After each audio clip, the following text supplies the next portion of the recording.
여러분 안녕하십니까. 코인 타임입니다. 12월 26일 월요일 오후 5시 50분이고 오늘은 미국이 크리스마스 대차 휴일을 통해서 미국 증시 오늘 밤에도 휴장이죠. 휴장인 가운데 비트코인 2160만원대 이 원화 차트 기준으로 보시면 지금 달러 차트랑 굉장히 다른 방향성을 가지고 움직이고 있습니다. 그래서 이 업비트 비트코인 차트는 쏟아내기 일보 직전 차트를 지금 그리고 있어요. 이거는 무슨 얘기냐면 현재 달러 차트를 보시면 오른쪽에 보시는 게 이제 달러 차트 고점 찍고 흘러 내려오고 옆으로 빼면서 그래도 이게 나름 저점을 높여가는 흐름 속에서 물론 고점도 높여가고 있진 않지만 그래도 옆으로 잘 빼주고 어느 정도의 지지를 해주면서 옆으로 빼주고 있는 반면에 이 원화 차트 같은 경우에는 흘러내리고 있습니다. 명확하게 흘러내리고 있고 이제 저점 갱신까지 좀 할 수 있을 정도로 흘러내리고 있는데 이런 현상은 유독 한국 시장에서 비트코인 매도세가 지금 나오고 있다. 조금 그렇게 좀 해석도 할 수가 있겠습니다. 그래서 이 원화 차트 기준으로는 비트코인은 굉장히 좀 안 좋은 차트를 그리고 있고 좀 김치 프리미엄 때문에 조금 왜곡이 되는 현상이 있겠죠. 그래서 약간 이제 한국 투자자분들이 이제 인내심의 끝에 다다랐다. 이제는 한국 투자자들이 약간 이제 비트를 던지고 있는 게 아니냐. 좀 그렇게 좀 생각이 되기 때문에 사실 이게 좀 굉장히 안타깝죠. 안타깝지만 그래도 계속해서 이런 매도세 누군가는 팔아야 누군가는 또 저가 매수가 들어가는 거고 누군가는 이 혹독한 겨울을 이겨내는 사람이 있고 포기하고 나가는 사람이 있는데 자 결국에는 이런 움직이지 않는 이 빙하기 끝에도 이 어두운 터널의 끝에도 빛은 나오게 돼 있고 터널의 끝은 존재하게 되어 있기 때문에 우리가 지금 약간 차트를 이 비트코인 원화 차트 기준으로 보다가는 투매에 당할 수가 있어요. 패닉셀에 휘말려서 이거 저점 깨는 순간 이 비트코인 여기 저점 라인 2150만원이거든요. 여기를 이탈하게 되는 순간 패닉셀이 나오게 되면서 투매 물량이 나오게 되는데 결국에 이렇게 무너뜨린 다음에 밑에서 잡아서 나중에 올라가는 이런 그림도 좀 나올 수가 있기 때문에 지금은 너무 원화 차트에 의존하기보다는 약간 이제 달러 차트 같이 보시는 걸 좀 권장을 드리고 현재 비트코인 같은 경우에도 16.7K에서 16.9K 박스권 안에서 지금 움직이고 있습니다. 좀 굉장히 좀 제한적인 박스권이라고 할 수 있고 변동폭 자체가 크지 않다. 좀 그렇게 말씀드릴 수가 있고 일단은 이 박스 자체가 위든 아래든 방향성이 아직 안 나오고 있는 시점이기 때문에 현재 시간봉으로 보시면 이 안에서 계속 가끔씩 이제 밑으로 빠지면 다시 들어 올려주고 위로 가는 척 하다가도 다시 밑으로 내려오고 지금 이 구간에서도 한번 내려가는 척 했다가 또 올리고 올라가는 척 했다가 좀 내려오는 거기 때문에 계속적으로 이 박스 하단 여기 닿으면은 우리가 롱 관점 단기적으로 16.7K 정도에 닿았을 때 롱을 반등이 나오는 그런 박스권의 형태의 움직임을 지금 가져가겠고 마찬가지 위로 이 구간 17K 정도 16.9에서 17K 정도 17,000달러 정도의 천장에 근접하게 되면은 숏으로 빠지는 이런 움직임이 또 나오고 있다. 그래서 일단 지금은 박스권 대응을 해야 되고 오늘도 미국 증시 휴장이기 때문에 좀 다소 제한적인 움직임이 예상이 된다. 이 박스 안에서 또 계속 움직이지 않겠냐. 최소 내일 이제 미국 증시가 열리고 그 이후에 우리가 어느 정도 이제 변동성을 기대를 해볼 수가 있고 이번 주에 주요 지표 자체가 그렇게 크게 중요한 지표는 없습니다. 저희가 이런 식으로 카톡방에서도 계속 이제 주요 지표들 계속적으로 이제 안내를 해드리고 있는데 오늘 뭐 이제 미국 증시 휴장이고 자 화요일 22시 30분에 미국 상품 무역 수지 발표가 있는데 뭐 이번 주에 있는 발표 중에서는 그나마 화요일 10시 반하고 목요일 10시 반에 있는 요새 미국 신규 실업수당 청구 건수요. 실업수당 청구 건수가 예상치보다 예를 들어 예상이 이건데 뭐 이 정도 나왔다라고 하면은 여전히 실업수당 청구하는 사람들이 적다. 미국 경제는 탄탄하다. 좀 더 금리를 올릴 수 있다라는 반응 때문에 숏으로 빠질 수가 있고 만약에 실업수당을 많이 신청했네? 이거 약간 미국 경제에 흔들거릴 수도 있겠는데 이런 반응이 나오면서 그러면 금리를 그만 올려야 될 수도 있지 않냐? 이러면서 오히려 시장이 반등이 나오는 그런 결과도 나올 수가 있기 때문에 항상 우리가 주요 지표를 해석할 때는 지표 발표 전에 떨궈 놓으면은 지표 발표하면서 올리고 지표 발표하기 전에 올려놓으면은 중요 지표가 발표를 하면서 떨구는 이런 그림이 나올 수가 있기 때문에 항상 이제 역방향을 좀 보면서 우리가 좀 매매를 할 필요성도 있겠다. 그렇게 말씀을 드리고 그에 대한 타점들 저희가 최대한 신중하게 다 잡아드리고 있으니까 이런 정보라든지 타점 받아보실 분들은 저희 영상 하단에 있는 여기 코인타임즈 특급 정보방 100% 무료니까 이쪽으로 입장을 해주시면 되겠다, 그렇게 말씀을 드리고요. 그래서 이번 주 주요 이벤트로는 화요일 밤 10시 반, 그 다음에 목요일 밤 10시 반에 잡혀있는 이런 어떤 이제 미국에서의 지표 발표에 따라서 조금 이제 변동성이 있을만하고, 결과적으로 이제 12월 30일이면 이제 말일이죠, 여러분들.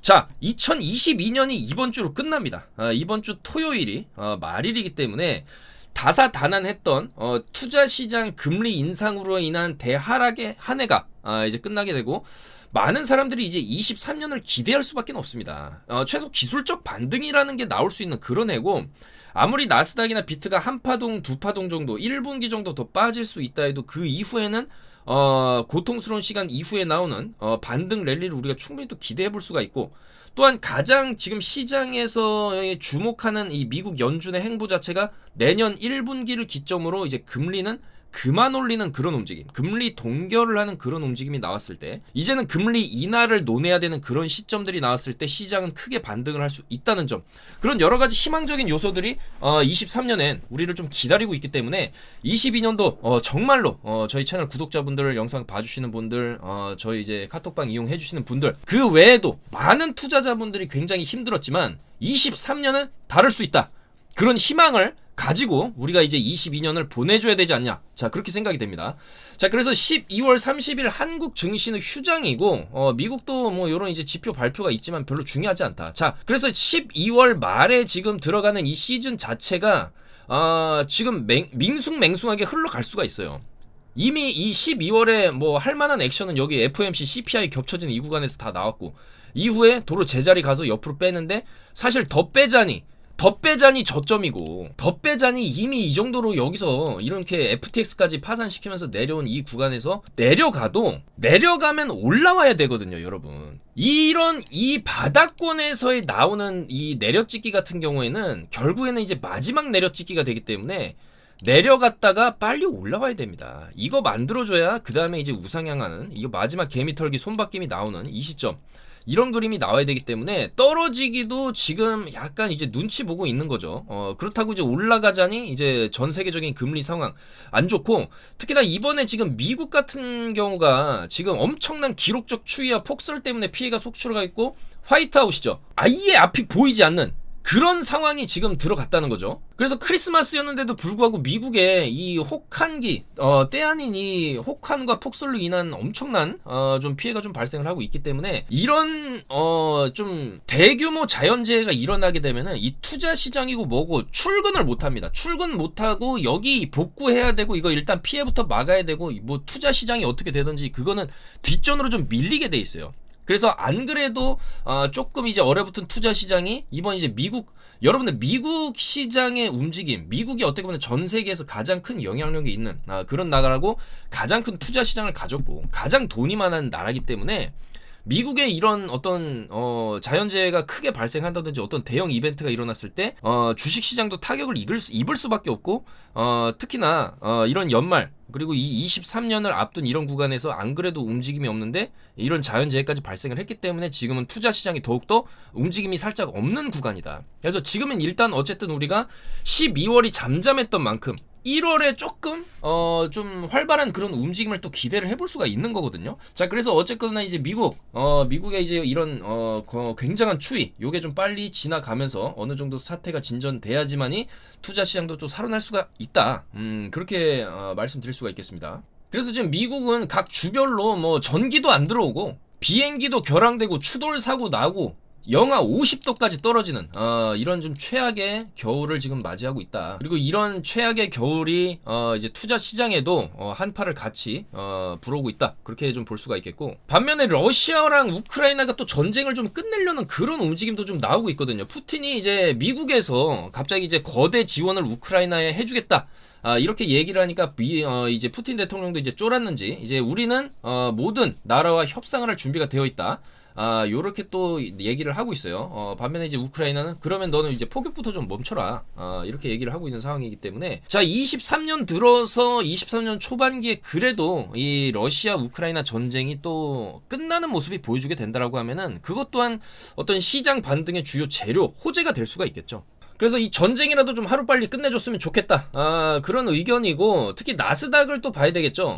나스닥 같은 경우에는 지금 소폭 상승을 해주면서 마감은 했지만 큰 움직임은 없고, 오늘도 나스닥 본장이 안 열리기 때문에 아마 이 정도 요 안에서 뭐 왔다 갔다 이렇게 움직이고, 내일 내려 찍는 움직임이 나온던지, 그냥 만약에 내려 찍게 되면 이제 저점 갱신하러 가는 거거든요. 나스닥이 이제 1분기에 과연 지금의 추세대로 특히나 이제 월봉 관점에서 봤을 때 이 나스닥이 그동안에 하락이 나올 때 항상 월봉상으로 2개, 3개씩 음봉을 껴줬기 때문에 이 패턴으로 가면 이제 1월도 음봉으로 붙인다, 이런 결론이 나오기 때문에 충분히 저점 갱신이 나오면서 요때 이제 찍어줬던 이 지지라인 9,700포인트까지도 한번 밀릴 수는 있는데, 과연 이제 10,000포인트를 사수를 할 것이냐, 10,000포인트 이탈이 나올 것이냐가 이 나스닥 같은 경우에 굉장히 좀 중요한 관전 포인트가 될 수 있고, 저는 개인적으로 이게 마지막 하방이 될 것이다라고 보고 있습니다. 이미 여기서부터 이제 많이 빠졌고, 사실 이때는 코로나였거든요.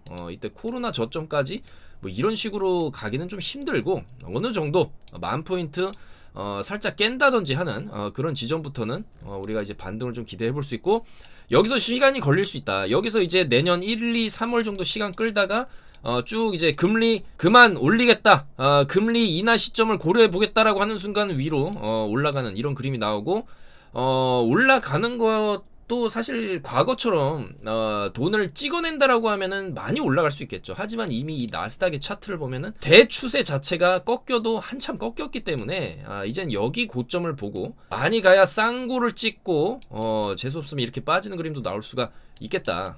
요거 이제 과거에 비트코인이 나왔던 그런 차트가 되겠죠. 그래서 사실 이제 달러를 찍어내면서 이제 기업들이 조금 이제 살아나기 시작하면서 소비 판매가 어느 정도 좀 활성화가 되면서 뭔가 정상화가 되면 이런 우상향으로 또 갈 수 있겠죠. 충분히 이런 식으로 갈 수 있다. 갈 수 있겠지만 일단 이 쌍고에 대한 저항 이건 있기 때문에 뭐 이런 식의 그림을 그리면서 나스닥이 앞으로의 횡보를 좀 보여주지 않겠냐, 그렇게 생각이 되는 것이고, 일단 가까운 근시일 내에 관점이 중요한 거기 때문에 어쨌든 우리는 1월달의 움직임을 최대한 예측하면서 나스닥을 따라가야 되고, 지금 추세만으로 봤을 때는 나스닥이 충분히 좀 더 이제 내려갈 수도 있다. 공포의 저점 갱신이 1월달에 나올 수도 있다. 그 정도를 조금 알고 계셔야 되고, 어쨌든 나스닥과 비트코인은 뭐 아무리 요즘 들어서 뭐 같이 안 움직인다고 해도 영향을 또 받을 수밖에 없기 때문에 이런 관측이 지금 월스트리트에서도 나오고 있어요.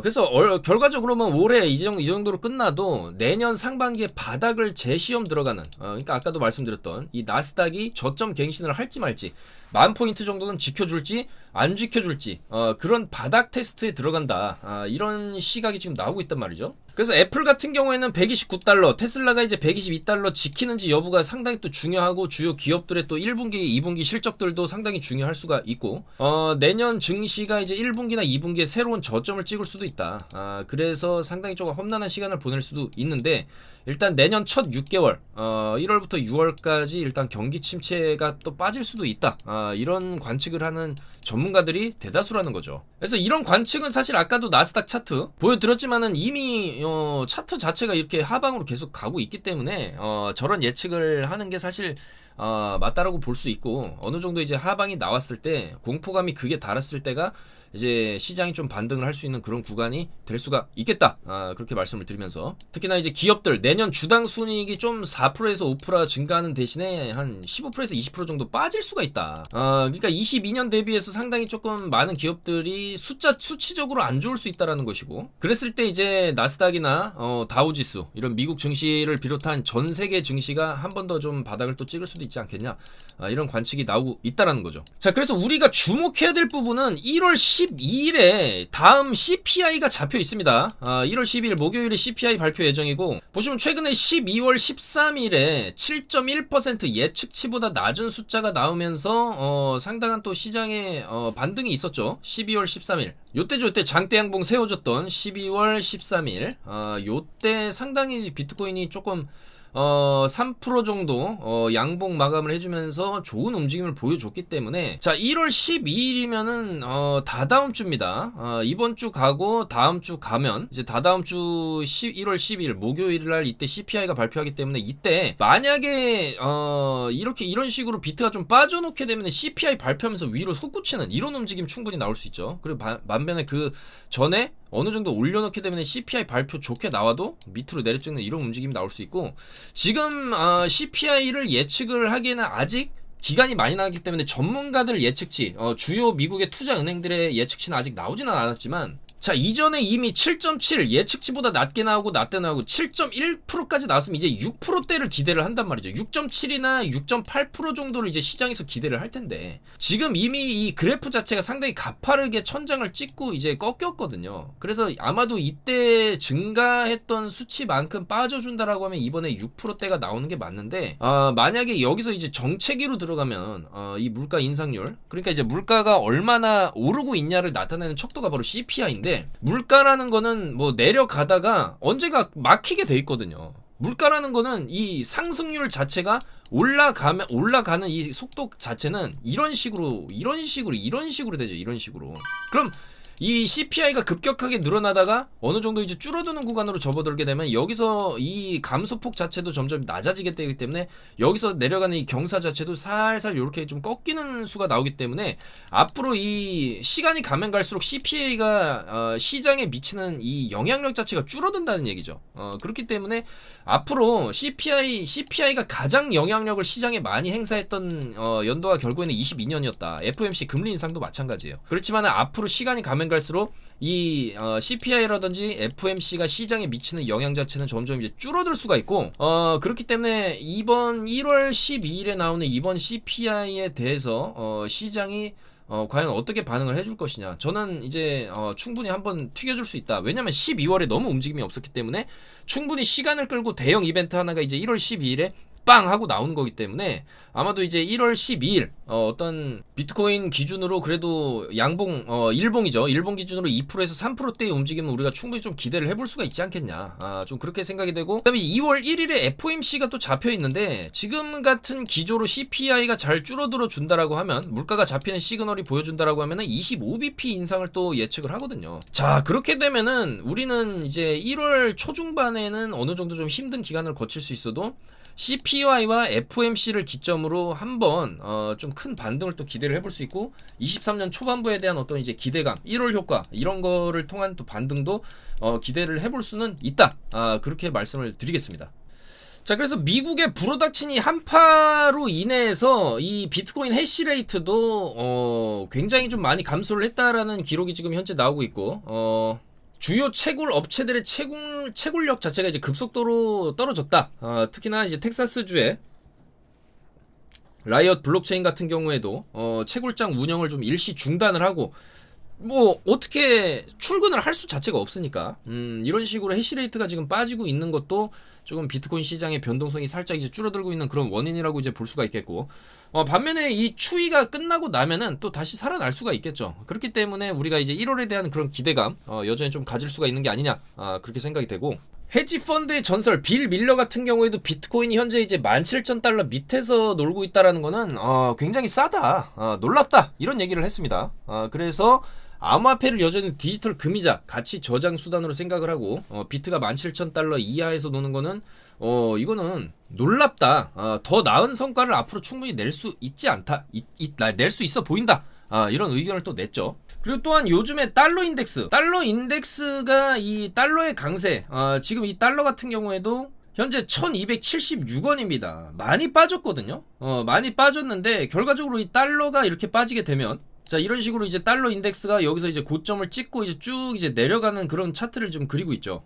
그래서 이렇게 달러가 한번 쭉 빠지게 되고, 옆으로 이제 횡보를 하는, 이 정도의 횡보를 하는 이런 구간으로 이제 들어가게 될 텐데, 중요한 건 이 달러와 비트코인의 관계에 있어서 결국에는 반비례한다. 이 구간에서 달러 인덱스가 쭉 치솟고, 여기서 빠진 이후에 횡보하는 구간에서 비트는 랠리를 이제 쭉 이제 쳐줬기 때문에, 여기서도 지금 달러가 어마어마하게 그 값어치를 올라갔죠. 값어치가 여기서 엄청나게 달러를 찍어내던 구간에서는 달러 가치가 당연히 하락을 하는 거고, 반면에 이제 미국 이제 연준에서 이제 달러를 쭉 빨아들이면서 금리를 올리는 과정에서 이제 달러 가치가 이런 식으로 높아지면서 전 세계의 어떤 이제 기축 통화로서의 위력을 과시를 하는 그런 구간이었다. 근데 어쨌든 지금 또 빠지고 있기 때문에, 빠지고 나서 옆으로 이제 빼는 기간 동안은 사실 이제 달러보다는 이런 투자 시장 시장의 어떤 강세, 그러니까 이제 달러가 정점을 찍고 내려가는 이유는 이제는 금리 인상의 막바지가 보이기 때문이거든요. 그래서 이제 금리를 더 이상 올리지 못하는 그런 구간에 들어가게 되면은 그 다음에는 결국에는 다시 금리를 내려야 되고, 금리를 내리게 되면은 다시 시장에 달러가 쫙 풀리게 되는 상황이기 때문에 달러 가치는 떨어지겠죠. 그렇기 때문에 달러가 이런 식으로 빠지게 돼서 옆으로 이제 흘러내리는 이런 구간에 접어들기 때문에 충분히 비트도 이 구간이다. 지금 과거랑 대비해봤을 때 이 당시가 이제 2015년, 16년 바닥을 찍고 18년도에 쭉 이제 고점을 찍을 때까지의 랠리 구간이기 때문에 지금이 이 구간일 수가 있다. 그런 관측이고, 이제 달러가 옆으로 이제 빼면서 조금 이제 힘이 빠지는 모습을 보여주게 된다면 충분히 비트도 한번 이제 고점 돌파까지도 노려볼 수 있다. 이런 분석이거든요. 자, 그래서 일단은 12월 연말, 지금 크리스마스도 다 지나갔고, 이제 좀 있으면 이제 일주일만 있으면 해가 바뀌는 그런 구간이기 때문에 사실 이 비트코인도 12월 남은 기간 동안에는, 그렇게 뭐 큰 움직임보다는 아마도 계속적으로 이, 횡보하는 이 정도 가격대에서 어느 정도 끝났다가, 바로 이제 1월 12일 CPI 움직임에 맞춰서 미리 빼놓는다라고 하면 이제 반등이 나올 것이고, 미리 올려놓는다 그러면 이제 밑으로 아마 빠질 수 있는 이런 그림이 나올 수 있기 때문에 충분히 우리가 1월 달에는 변동성이 나올 수 있고, 그 변동성 내에서 충분히 또 수익을 낼 수 있는 타점을 잡아보겠다. 그렇게 말씀을 드리겠습니다. 그래서 상당히 좀 지루한 장세일 수도 있지만, 또 이런 장세에서는 또 좀 쉬어가면서 여러분들 연말 연시에 뭐 각종 모임이라든지 올 한 해를 좀 돌아보면서 그렇게 좀 자가 정비를 하고, 또 1월 달에 변동성이 쭉쭉 나오기 시작하면서 또 집중해서 매매를 또 하다 보면은 반드시 우리가 또 이제 손실 난 거를 복구하고, 그 다음에 새롭게 시장에 들어오신 분들은 또 이제 수익을 내면서 갈 수 있는 그런 23년이 되지 않겠냐. 그러니까 결과적으로 23년 초반부는 조금 힘들 수 있어도 그 기간만 지나고 나면은 이제 완전한 투자 시장에는 어느 정도 좀 바닥이 나올 수도 있다. 그렇게 보는 입장이니까 여러분들도 힘내시고 추운 겨울 건강도 조심하시고 연말 22년 마무리도 잘 하시면서 그렇게 이제 내년을 준비하면 되지 않겠나, 그렇게 생각이 듭니다. 오늘도 영상 봐주셔서 너무나 감사드리고 좀 더 좋은 소식으로 내일 또 인사드리도록 하겠습니다. 여러분들 감사합니다. 코인 타임즈였습니다.